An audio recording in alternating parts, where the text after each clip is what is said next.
മലയാളത്തിൽ തന്നെ one of the best series എന്ന് തന്നെ പറയാം. എടുക്കുന്ന എല്ലാ തീമും തന്നെ വ്യത്യസ്തമായി അവതരിപ്പിക്കുന്ന കേരളത്തിലെ ടോപ്പ് 5 ഫിലിം മേക്കേഴ്സിൽ ഉൾപ്പെടുത്താവുന്ന വളരെ അണ്ടർറേറ്റഡ് ആയിട്ടുള്ള ഡയറക്ടറാണ് കൃഷാന്ത്. അദ്ദേഹത്തിന്റെ ഏറ്റവും പുതിയ വെബ് സീരീസാണ് സംഭവ വിവരണം നാലാറ് സംഘം.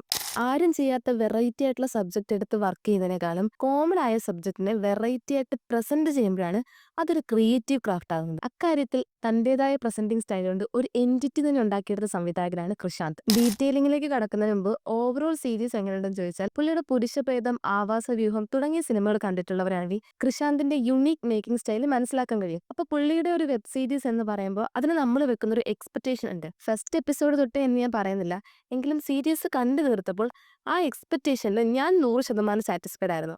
Story telling, visuals, editing, art, music തുടങ്ങിയ എല്ലാ ആസ്പെക്റ്റിലും ആ ഒരു യുണീക്നെസ് കീപ്പ് ചെയ്ത് നന്നായി ക്രാഫ്റ്റ് ചെയ്തെടുത്ത ഒരു കോമഡി ക്രൈം ഡ്രാമയാണ് സംഭവ വിവരണം നാലാട് സംഘം. വിഷ്വലി നന്നായിട്ട് പ്രസന്റ് ചെയ്ത് അവതരിപ്പിച്ച മലയാളത്തിലെ one of the best series എന്ന് തന്നെ പറയാം. കണ്ടുമടുത്ത പല കഥകളിലെ സ്റ്റോറി ടെല്ലിംഗ് വെച്ച് ഒരു ഫ്രഷ് ഫീലാണ് ഇത് കാണുമ്പോൾ നമുക്ക് കിട്ടുന്നത്. ആദ്യത്തെ എപ്പിസോഡ് കുറച്ച് സ്ലോ ആയിട്ടാണ് പോകുന്നത്. ഞാൻ തന്നെ ഫസ്റ്റ് എപ്പിസോഡ് കണ്ട് 3-4 ദിവസം കഴിഞ്ഞാണ് ബാക്കി കാണുന്നത്.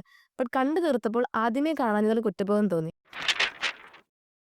ഒരു ഗുണ്ടാത്തലവൻ അയാൾ ഒരു കേസിലകപ്പെട്ട് ഒളിച്ച് ബോംബെക്ക് പോയിട്ട് അവിടുന്ന് അയാളുടെ ജീവിതകഥ ഒരു എഴുത്തുകാരനെ കൊണ്ട് എഴുതി പുസ്തകമാക്കുന്നു. ഇതാണ് ബേസിക് ത്രെഡ്. ഇത്രയും കേൾക്കുമ്പോൾ തന്നെ നമുക്ക് കഥ എങ്ങനെയൊക്കെ ആയിരിക്കും എന്നൊരു പിക്ചർ ഉണ്ടായിരിക്കും. ഇപ്പോൾ ഒരു സാധാരണ കുടുംബത്തിലൊക്കെ ജനിച്ച് ഒരു പ്രത്യേക സാഹചര്യത്തിൽ അവിടുത്തെ ഏതെങ്കിലും ഒരു ഫേമസ് ആയിട്ടുള്ള ഗുണ്ടയെ തല്ലിയോ മറ്റോ ഡോൺ ആകുന്നു, കുറെ ഇല്ലീഗൽ ബിസിനസ് ഒക്കെ ചെയ്ത് കുറെ കാശ് ഉണ്ടാക്കുന്നു, അതിനിടയിൽ വരുന്ന കുറെ കോൺഫ്ലിക്ട്സും ഫൈറ്റ്സും അവരുടെ ജീവിതമൊക്കെ ആയിരിക്കും കഥ. ഇത് തന്നെയാണ് ഇതിന്റെയും ബേസിക്. പക്ഷെ ഈ ഒരു ത്രെഡിനെ എന്റർടൈൻഡ് ആയിട്ട് എന്നാൽ ചിന്തിക്കാനും മനസ്സിലാക്കാനുള്ള കുറച്ച് സോഷ്യോ പൊളിറ്റിക്കൽ എലമെന്റ്സും തരുന്ന രീതിയിൽ ബോറടിപ്പിക്കാതെ ക്രിയേറ്റീവായിട്ടാണ് അവതരിപ്പിച്ചിരിക്കുന്നത്.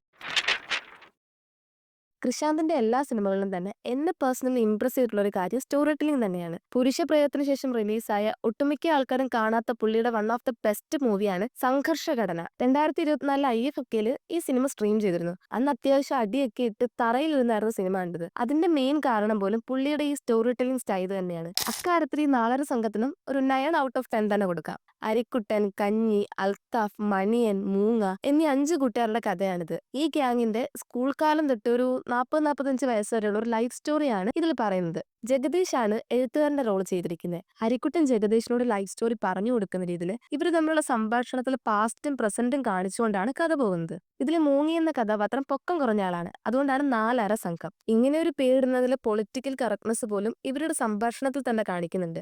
അതുപോലെ ഇവർ ചേരിയ പ്രദേശത്തു നിന്നുള്ള ചെറുപ്പക്കാരാണ്. റിയൽ ലൈഫിലും സമൂഹത്തിൽ ഇത്തരത്തിലുള്ള ആളുകൾ നേരിടുന്ന പ്രശ്നങ്ങളും അവഗണനയുമെല്ലാം ഇവരുടെ സംഭാഷണത്തിലും അതുപോലെ സ്റ്റോറിയിലുമെല്ലാം അഡ്രസ്സ് ചെയ്തുകൊണ്ടാണ് സിനിമയുടെ മെസ്സേജ് പോലും അവതരിപ്പിച്ചിരിക്കുന്നത്. ഏറ്റവും ഹൈലൈറ്റ് ആയിട്ടുള്ള കാര്യം റിലേറ്റബിലിറ്റിയും നൊസ്റ്റാൾജിയാണ്. ഇവരാരും നമുക്ക് അന്യരായി ഫീൽ ചെയ്യില്ല. നമ്മൾ കണ്ടിട്ടുള്ള അല്ലെങ്കിൽ നമുക്ക് ചുറ്റുമുള്ള ആളുകളായി തോന്നിക്കുന്ന തരത്തിലാണ് ഡയലോഗ് ഡെലിവറിയും ജീവിതവും എല്ലാം കാണിച്ചിരിക്കുന്നത്. ഏത് ഗുണ്ടാ കഥയിലും ഒരു കള്ളക്കടത്ത് ഉണ്ടായിരിക്കുമല്ലോ. ഇതിലെ കള്ളക്കടത്ത് പോലും ഒരു സാധാരണ മനുഷ്യൻ ഗുണ്ടയായാൽ എന്തായിരിക്കും ചെയ്യാൻ സാധ്യത, അത് തന്നെയാണ് കാണിച്ചിരിക്കുന്നത്. 90s തുടങ്ങുന്ന കഥയായതുകൊണ്ട് തന്നെ ഒരുപാട് നൊസ്റ്റാൾജിക് ഐറ്റംസും കാണാൻ കഴിയും. പണ്ടത്തെ ചില പരസ്യങ്ങളൊക്കെ ഉണ്ടല്ലോ ഇപ്പൊ ഭയങ്കര നൊസ്റ്റാൾജിക് ഫീൽ അടിപ്പിക്കുന്നത്, അതുപോലൊരു ഐറ്റം ഒക്കെ ഇതിലും വരുന്നുണ്ട്. സ്റ്റോറി ടെല്ലിംഗ് സ്റ്റൈൽ കഴിഞ്ഞാൽ കൃഷാന്തിന്റെ മേക്കിങ്ങിൽ ഏറ്റവും സിഗ്നിഫിക്കന്റ് ആയിട്ടുള്ള കാര്യം കാസ്റ്റിംഗ് തന്നെയാണ്. It's like A package. പുള്ളിക്ക് ഒരു സെറ്റ് ഓഫ് ആൾക്കാരുണ്ട്. ഈ ഒരേ ആൾക്കാരെ തന്നെ കാണുമ്പോൾ ഉണ്ടാകുന്ന വിരസതയൊന്നും ഒരു വർക്കിലും തോന്നില്ല എന്നതാണ് highlight. It's like Krishand's universe. ഇതിൽ തന്നെ സഞ്ജു ശിവറാം, ജഗദീഷ്, വിഷ്ണു അഗസ്ത്യ, ശ്രീനാഥ് ബാബു ഇവരുടെ എല്ലാം പെർഫോമൻസ് എടുത്തു പറയേണ്ടത് തന്നെയാണ്. ആൻഡ് ഇവര് മാത്രമല്ല, എല്ലാ കാസ്റ്റും കമ്പാരിറ്റീവ്ലി വളരെ ചെറിയ റോളിൽ വന്നു പോയവര് പോലും അവരുടെ സ്ക്രീൻ പ്രസൻസ് നന്നായിട്ട് യൂസ് ചെയ്തു. ലൈക്ക് നമുക്ക് ഇതിലെ ഒരു കഥാപാത്രത്തെ പോലും വെറുതെ ചേർത്ത പോലെ തോന്നത്തില്ല. തിരുവനന്തപുരമാണ് ലൊക്കേഷൻ പശ്ചാത്തലം, പക്ഷെ സ്ഥലങ്ങളുടെ പേര് പോലും കൃത്യമായിട്ട് ആ സ്ഥലമാണെന്ന് പറയാതെ എന്നാൽ മനസ്സിലാവുന്ന രീതിയിൽ കുറച്ചൊക്കെ മാറ്റിയൊക്കെയാണ് പറഞ്ഞിരിക്കുന്നത്. ട്രിവാൻഡ്രം ഭാഷയും വളരെ നന്നായിട്ട് യൂസ് ചെയ്തിട്ടുണ്ട്. പല സിനിമകളിലും കാണിക്കുന്ന പോലെ ഓവറായിട്ട് ഭാഷയെ വലിച്ചീറി ഒട്ടിക്കുന്ന തരത്തിലുള്ള പരിപാടിയൊന്നുമില്ല. ടിപ്പിക്കൽ നോർമൽ തിരുവനന്തപുരം ഭാഷ കേൾക്കുന്നതിന്റെ രസം ചില സീക്വൻസിലൊക്കെ നന്നായിട്ട് അറിയാൻ പറ്റും. സ്പെഷ്യലി ഇതിൽ പോലീസുകാരന്റെ വൈഫായിട്ട് വരുന്ന ഒരു ക്യാരക്ടർ ഉണ്ട്. അവരുടെ ഭയങ്കര ഇന്നസെന്റ് ആയിട്ടുള്ള ട്രിവാൻഡ്രം ഭാഷയൊക്കെ കേൾക്കാൻ ഭയങ്കര രസമായിരുന്നു.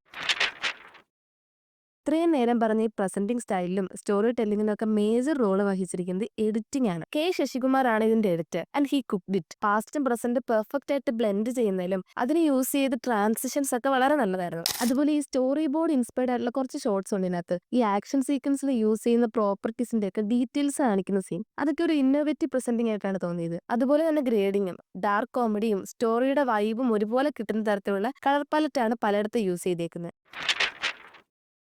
വിഷ്ണു പ്രഭാകറാണ് ഈ സിനിമയുടെയും സിനിമാറ്റോഗ്രാഫർ. സ്കൂൾ കാലഘട്ടം മുതലുള്ള അവരുടെ ലൈഫ് സ്റ്റോറിയും അതിൽ വരുന്ന ചേഞ്ചസും എല്ലാം കഥയുടെ മൂഡിനനുസരിച്ച് ചെയ്തിട്ടുണ്ട്. ഇതിൽ ചില ഡ്രീം ലൈക്ക് സീക്വൻസസ് ഉണ്ട്. അതിൽ ഉപയോഗിച്ചിരിക്കുന്ന ക്ലോസ് അപ്പ് ഷോട്ടുകൾ, ഫ്രെയിമും കളറിങ്ങും എല്ലാം ഒരു ഫ്രഷ് ഫീൽ തരുന്നതായിരുന്നു. കഥയുടെ രീതിക്കും സ്റ്റൈലിനും ആപ്റ്റ് ആയിട്ടുള്ള മ്യൂസിക് ആണ് യൂസ് ചെയ്തേക്കുന്നത്. സൂരജ് സന്തോഷ് ആൻഡ് വർക്കി എന്നാണ് മ്യൂസിക്കിന് ക്രെഡിറ്റ് കൊടുത്തിരിക്കുന്നത്. ഇതിൽ വേടന്ത ജമ എന്ന പാട്ടൊക്കെ ഭയങ്കര വൈബായിരുന്നു. ലാസ്റ്റ് ബട്ട് നോട്ട് ലീസ്റ്റ്, ടീമിനെ മെൻഷൻ ചെയ്യാതെ വീഡിയോ അവസാനിപ്പിക്കാൻ കഴിയില്ല. കാരണം കഥയുടെ ആ ഒരു പശ്ചാത്തലം നന്നായിട്ട് എൻഹാൻസ് ചെയ്യുന്ന രീതിയിലാണ് ഇതിൽ ആർട്ട് ചെയ്തിരിക്കുന്നത്. നോട്ടബിൾ ആയിട്ട് തോന്നിയത് പ്രസന്റിലുള്ള അരിക്കുട്ടൻ പാസ്റ്റിൽ ഒരു ഇൻസിഡന്റ് പറയുന്ന സീനുണ്ട്. ഫ്രെയിമിൽ ഈ രണ്ട് കാലഘട്ടവും ബ്ലെൻഡ് ചെയ്ത് ആ ഇൻസിഡന്റ് ബാക്ക്ഗ്രൗണ്ടിൽ നടക്കുന്ന പോലെ കാണിക്കുന്നുണ്ട്. അതൊക്കെ പെർഫെക്റ്റ് ആയിട്ട് എക്സിക്യൂട്ട് ചെയ്തു. ആക്ച്വലി കുറച്ചും കൂടെ ഒക്കെ പ്രൊമോഷൻ കൊടുത്തായിരുന്നെങ്കിൽ കൊള്ളാരെന്നാണ് സീരീസ് കണ്ടു കഴിഞ്ഞപ്പോൾ തോന്നിയത്. സീരീസ് ഇറങ്ങിയിട്ട് തന്നെ ഓൾമോസ്റ്റ് 1 മന്ത് ആകാറായി. കൃഷാന്ത് തന്നെ അണ്ടർറേറ്റഡ് ഡയറക്ടറാണ്. കണ്ടുമടുത്ത പല കഥകളിലെ സ്റ്റോറി ടെല്ലിംഗ് വെച്ച് ഒരു ഫ്രഷ് ഫീലാണ് ഇത് കാണുമ്പോൾ നമുക്ക് കിട്ടുന്നത്. അതുകൊണ്ട് തന്നെ ഡെഫിനറ്റ്ലി ഇതൊരു മസ്റ്റ് വാച്ച് ആണ്.